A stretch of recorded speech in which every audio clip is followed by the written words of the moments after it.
என்னோட பேர் Jagan, DMK youth league. குறிப்பா சிறப்பு சுருக்குமுறை திருத்தத்துடைய இந்த ஒரு மாத கால பணி என்பது அவ்வளவு சிறப்பாக மாவட்ட நிர்வாகத்தால் நிர்வகிக்கப்பட்டது. எந்த அரசியல் கட்சியா இருந்தாலும் சரி அல்லது எந்த வாக்காளர் இருந்தாலும் சரி அவங்களுடைய பெயர் விடுபடக்கூடாதுங்கிறதுல மாவட்ட நிர்வாகம் ரொம்ப தெளிவா சூப்பரா வேலை பார்த்தாங்க. ஒவ்வொரு பிஎல்ஓ இருக்கக்கூடிய பிரச்சனைகள், பிஎல்ஓ ஆபீசர்ஸா இருந்தாலும் சரி அல்லது பிஎல்ஓ 2ஆர்ஸா இருந்தாலும் சரி, அவங்களுடைய பிரச்சனைகளை நாங்க சொல்றப்ப அந்த மாவட்ட நிர்வாகம் உடனடியாக கூப்பிட்டு கலந்து பேசி அவங்களுக்கு தேவையான அந்த வழிமுறைகளை செய்து கொடுத்தாங்க.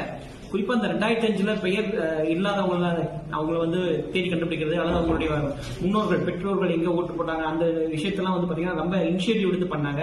இரவு பகல் பாராம எல்லாத்தையும் அந்த எஸ்ஐஆர்ல சேர்க்கணும். ஒருவர் கூட தகுதி உள்ளவர்கள் வாக்காளர் பட்டியலிருந்து விடுபட்டு போயிடக்கூடாதுங்கிறதுல மாவட்ட நிர்வாகம் கண்ணும் கருத்துமா வேலை பார்த்தாங்க. அதெல்லாம் நாங்க கூட இருந்து பார்த்தோம். இது ரொம்ப மகிழ்ச்சியான சம்பவம். ஏன்னா குறுகிய காலத்துல ரொம்ப நீங்க சேலம் மாவட்டத்தை பொறுத்த வரைக்கும் மிகப்பெரிய தொகுதி இது, 11 சட்டமன்றங்கள் உள்ள தொகுதி.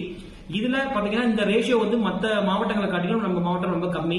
விடுபட்டு கிட்டத்தட்ட 85% வாக்காளராக சேர்த்திருக்கோம். 15% பாத்தீங்கன்னா இறந்தவர்கள் இருக்காங்க, இடமாற்றம் பெற்றவர்கள் இருக்காங்க. அது நிச்சயமா இருக்கக்கூடிய ஒண்ணுதான். ஆனா மாவட்ட நிர்வாகத்துக்கு அவ்வளவு சொல்லி கொடுக்கணும். எங்களுடைய மாவட்ட ஆட்சித்தலைவரானாலும் சரி, டிஆர்ஓ ஆனாலும் சரி, சிறப்பான பணிகள். இது இன்னும் தொடர்ந்து இது வரக்கூடிய சட்டமன்றங்களிலும் இந்த பணி சிறப்பாக இருந்ததுன்னா நிச்சயமா வாக்களிக்கக்கூடியவர்கள் ரொம்ப தெளிவா சுதந்திரமா ஜனநாயக முறையில வாக்களிக்கிறதுக்கு இது ஏதுவா இருக்கும்.